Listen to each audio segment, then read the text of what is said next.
Buenos días chicos, el día de hoy vamos a tratar el tema acerca de las propiedades de la materia. Para poder iniciar hablando del tema, recordemos qué es la materia. La materia viene a ser todo aquello que nos rodea, ocupa un lugar en el espacio, es decir, tiene volumen y también tiene masa. Por lo tanto, podemos considerar que una persona, un animal, una cosa, por más insignificante que ésta sea, es considerado como materia. Para hablar acerca de las propiedades de la materia. ¿Qué son las propiedades de la materia? Vienen a ser cualidades o características que permiten diferenciar, en este caso, un cuerpo de otro o una sustancia que es similar de otra. ¿Sí? Por ejemplo, podemos diferenciar el alcohol del agua, pero ¿por qué lo podemos hacer? Puede ser por el olor, ¿sí? Ahora, las propiedades generales, sí, se clasifican obviamente estas propiedades de la materia en propiedades generales y propiedades específicas. Empezaré hablando las propiedades generales. ¿Qué son? Son propiedades que presentan todos los cuerpos sin excepción, ¿sí? Por lo tanto, la primera propiedad general es la masa. Se puede decir que la masa es la cantidad de materia de la que está hecho un cuerpo. Supongamos que vamos a hablar de esta gelatina. Esta gelatina está hecho de una determinada materia, ¿sí? Y obviamente la podemos distinguir o la podemos también pesar, ¿sí? En la balanza, que es el instrumento. Ahora, recordemos que la balanza viene a ser el instrumento que nos permite identificar la masa y nos permite pesar esta masa, y el dato lo obtenemos en kilogramos.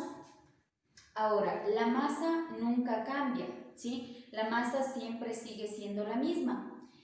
¿El peso qué es? El peso viene a ser la relación que tenemos de masa con la gravedad, es decir, el peso ya depende del lugar en el que nos encontremos. Un ejemplo, nuestro peso corporal no va a ser el mismo si nos encontramos aquí en la Tierra que en la Luna. Por eso en la Luna nuestro cuerpo flota. ¿Por qué? Porque la gravedad es menor, ¿sí? Entonces el peso viene a ser una, en este caso, propiedad de la materia que sí cambia dependiendo del lugar. También, por ejemplo, en una montaña, este peso varía y baja. El instrumento de medida para determinar el peso es el dinamómetro.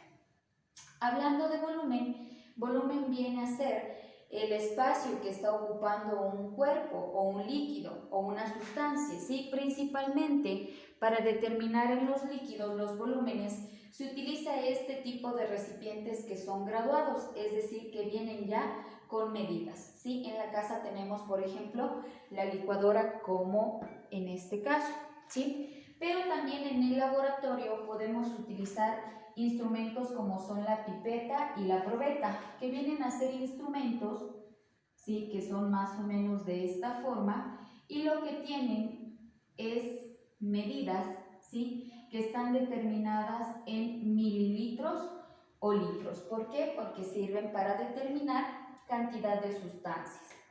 La impenetrabilidad. ¿Qué viene a ser la impenetrabilidad? Es la imposibilidad de dos cuerpos distintos, ¿sí? En este caso, que no pueden ocupar el mismo espacio, ¿sí? O el mismo lugar. Si yo tengo, por ejemplo, esta funda de gelatina y lo coloco en este espacio, ¿sí? La manzana no va a poder ocupar el espacio de la funda de gelatina, ¿sí? ¿Qué tengo que hacer? Retirar en este caso el cuerpo o pararlo, ¿sí? Darle otra posición, y ahí sí va a ocupar otro espacio, no el mismo, no me permite el mismo, ¿sí? Eso es impenetrabilidad. Ahora, ¿qué es la inercia? ¿Sí? Es la propiedad de la materia que hace que los cuerpos permanezcan en reposo o en movimiento, a menos de que haya una fuerza que los haga cambiar. Por ejemplo, un niño se encuentra en una bicicleta y está en un movimiento constante, pero si se topa con una piedra, esa piedra sí hace que salga de ese estado de inercia, y lo que hace, por ejemplo, es generar un salto en el niño, ¿sí? Modificó ese estado de movimiento por la piedra que se presentó. Hablando también de otra propiedad, es la divisibilidad.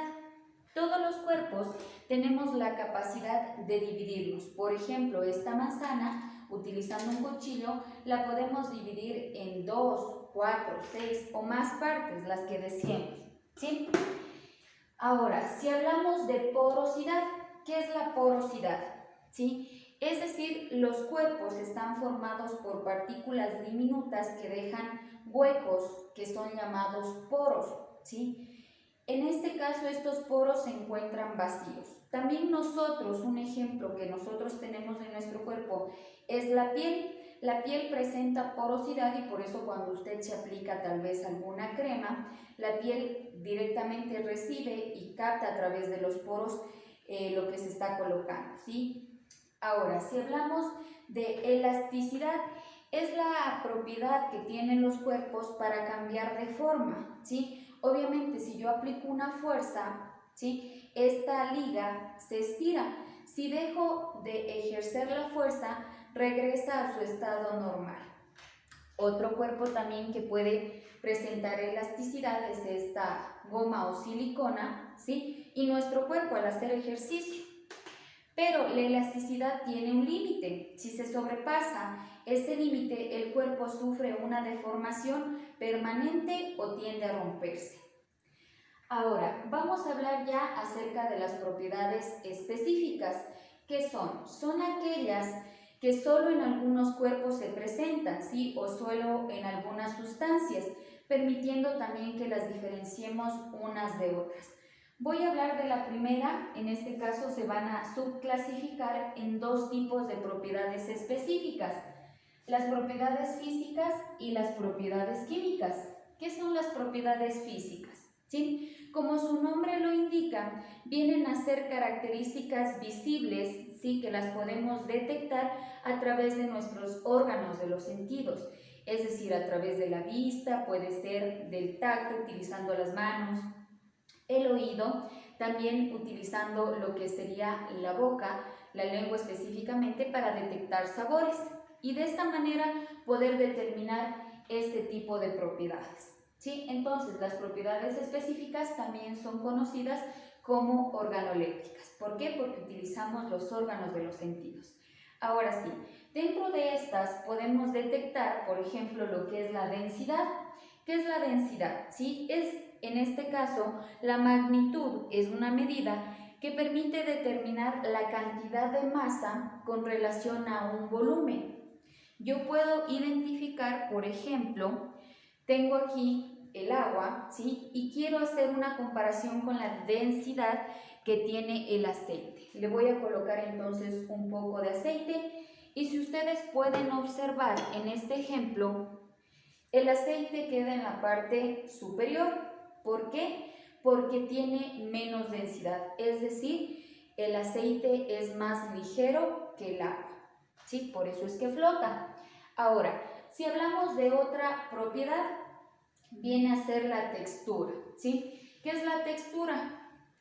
Es la capacidad determinada, ¿sí? Que yo puedo determinarla a través del tacto. Utilizo mis manos para determinar, por ejemplo, esta superficie que es una esponja y está áspera. Pero también si tengo otro material, por ejemplo, puedo detectar que esta es blanda, ¿sí? Eso viene a ser la textura. Entonces utilizamos el tacto para determinar cómo se encuentran las partículas de un cuerpo. En este caso áspera, y también tenemos blandas, ¿sí? Texturas blandas. Si hablamos de dureza, podemos hacer referencia, ¿sí? A la resistencia que tienen algunos cuerpos para ser rayados. Por ejemplo, el vidrio, ¿sí? Es un cuerpo duro que no puede ser rayado con algún material, ¿sí? Asimismo, el diamante es otro ejemplo.